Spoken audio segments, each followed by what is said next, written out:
तो उत्तर प्रदेश पंचायत राज चुनाव को लेकर सरगर्मियां हुई तेज। जहां पूरा विश्व कोरोना जैसी महामारी से जूझ रहा है, वहीं चुनावी माहौल अब गर्म होता नजर आ रहा है।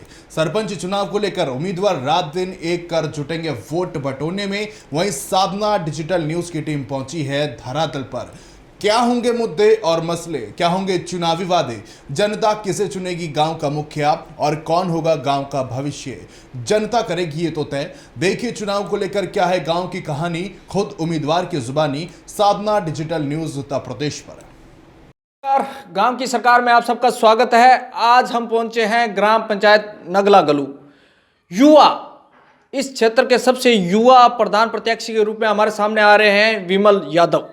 इनसे जानना चाहते हैं किन मुद्दों को लेकर चुनाव मैदान में उतरे हैं, कौन सी समस्या है गांव की जो आज तक किसी भी जनप्रतिनिधि ने इसकी ओर ध्यान नहीं दिया, क्या है गांव की कहानी, जानते हैं खुद प्रत्याशी की जुबानी। सबसे पहले विमल जी स्वागत है, नमस्कार। नमस्कार जी। विमल जी, युवा होने के नाते मैं पहला प्रश्न आपसे यही करूंगा, राजनीति में आने का उद्देश्य?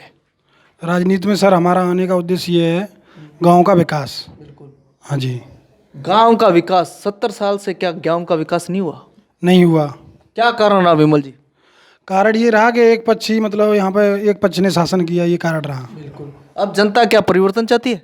जनता परिवर्तन चाहती है। विमल जी, चुनाव का मौसम है, गांव की सरकार बनने जा रही है, डोर टू डोर आप प्रचार पे भी जा रहे हैं। कौन कौन से मुद्दे जनता बता रही है जो आज तक किसी भी कारण जो उनका विकास नहीं हुआ, ऐसे कौन कौन से मुद्दे सामने आए? सबसे पहला मुद्दा तो ये है गांव का कि जैसे गांव में किसी की मृत्यु हो जाती है, बिल्कुल, तो गांव में जिसकी मृत्यु हो जाती है तो मुर्दा जलाने के लिए उनके पास कोई भी जगह नहीं है। कोई अपने खेतों में जला रहा है। अब उसका खेत यहाँ से 2 किलोमीटर है, यहाँ गांव में जगह नहीं है उसके पास, तो वो 2 किलोमीटर जा रहा है जलाने के लिए।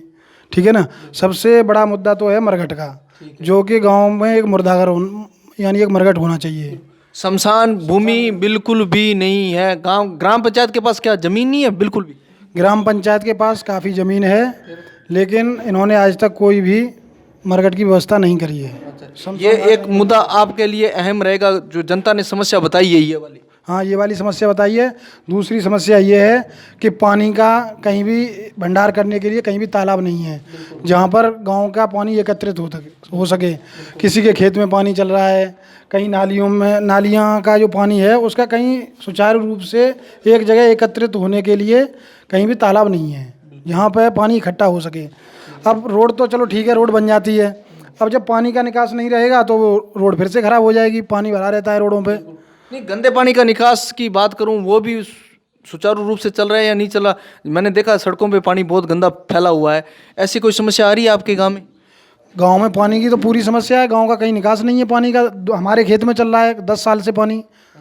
2 बीघा खेत हमारा 10 साल से बिल्कुल ऐसा ही पड़ा हुआ है, क्योंकि 2005 में हमारे गांव में जो प्रधान बने थे उन्होंने हमारे खेत से होके नाली निकली थी, वो नाली गिर गई। उस दिन से हमारे खेत में पानी चल रहा है, आज तक उसका कोई निस्तारण नहीं हुआ। फिर इस समस्या का समाधान कैसे करवाएंगे विमल जी?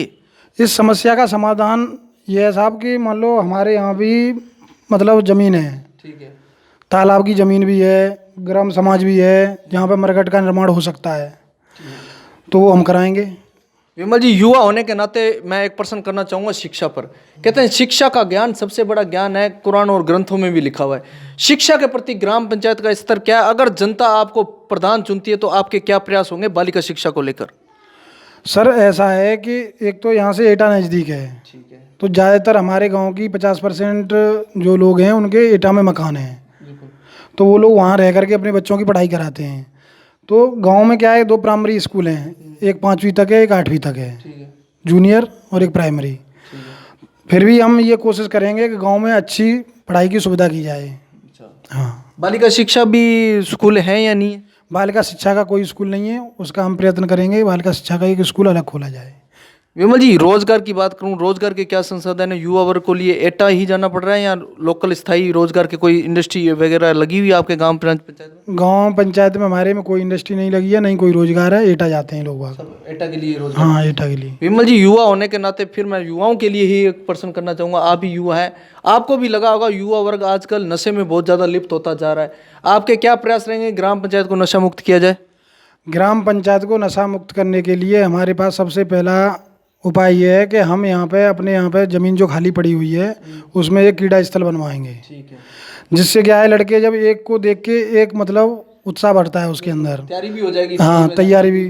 तो जब और वहीं पे खेल का सारा पूरा उनका प्रावधान होगा। जो दौड़ मार रहे हैं, अब एक लड़का जब जाएगा तो दूसरा पड़ोसी भी उसको देख के जाएगा दौड़। एक लड़का पहलवानी कर रहा है तो दूसरा भी पहलवानी करेगा।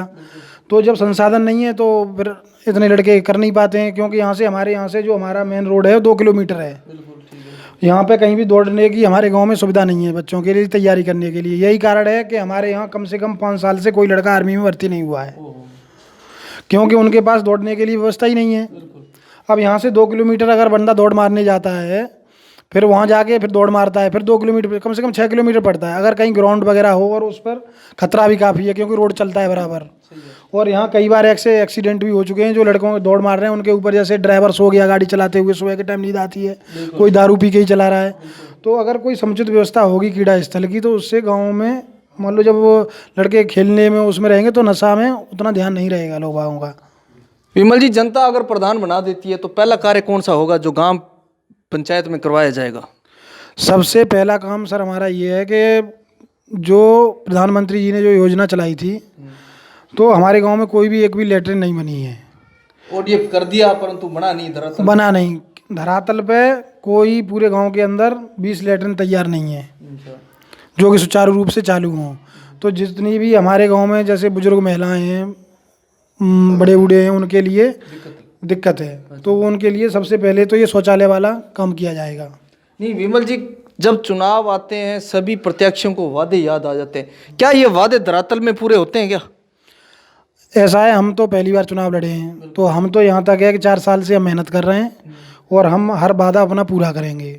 और जब पूरा करेंगे तो जनता को दिखाई देगी। 4 साल से जनता इसका जवाब दे सकती है कि हम क्या कर रहे हैं। विमल जी, 19 तारीख को महापर्व है, आपकी ग्राम पंचायत में गांव की सरकार बनने जा रही है। आप अपनी ग्राम पंचायत की जनता से क्या वोट अपील करेंगे और जनता को चुनाव चिन्ह बताएं?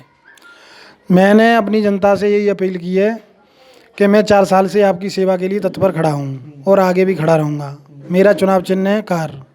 मुझे वोट दें, विजयी बनाएं, मैं आपका विकास करूँगा। धन्यवाद विमल जी, चैनल में बात करने के लिए। आज हमने बात की विमल यादव से। इन्होंने बताया कि मेरा सपना है ग्राम पंचायत का चौमुखी विकास करवाना। अगर जनता साथ देगी तो विकास होगा।